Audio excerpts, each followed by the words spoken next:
I've been listening to a lot of podcasts lately, and the ones I find that I can pay the most attention to are speakers who use stories to demonstrate the points they are making. This is not new and has been a tactic long used by preachers and teachers alike. This is why I think that so many people hold canon of certain TV or film universes to be so sacred.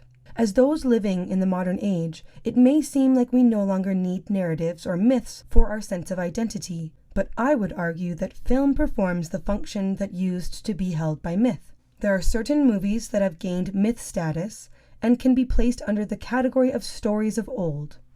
These stories of old have captured our cultural imagination and hold a place in our understanding of how to be in the world.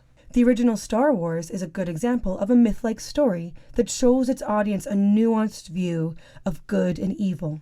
We see the Rebel Alliance as the good guys, the Empire as the bad guys, and Luke's journey toward understanding these two worlds and his place within them as our own journey. We see that he has a choice, much like his father before him. We see his goodness inspire Vader to come back to the side of good. The message of hope and redemption is a fantastic truth to be gleaned from this story. Now, to be clear, I don't think that movies and myths are the same thing. Myths typically come out of oral traditions that are repeated over hundreds, if not thousands of years. But rather than listening to epic poems, whilst gathered around the campfire, we go to the theater to hear and view our stories.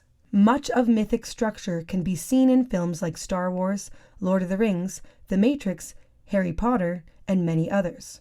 The movies that resonate are those that speak to us about who we are and what it means to be human. This is why I think it is worth looking into movies and television, because the stories we tell are important. They are a window into who we think we are as a people.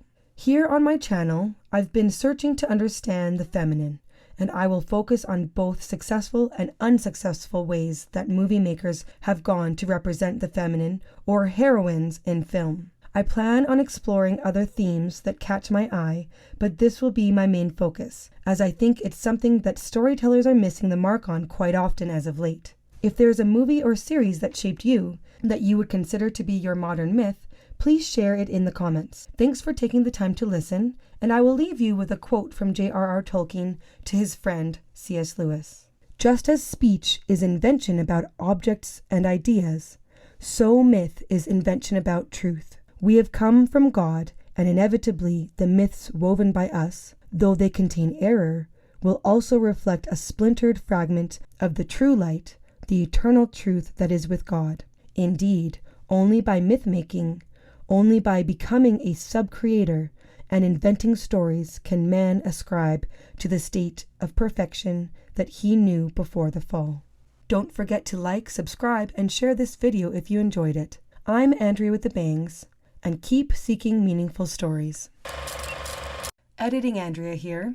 After finishing this video, I realized I neglected to include a small disclaimer that I am certainly not the first person to come up with the idea that movies are our modern myths. Many of the ideas I draw from are based on the work of Joseph Campbell, whose work I will link in the description below. Thanks again for tuning in.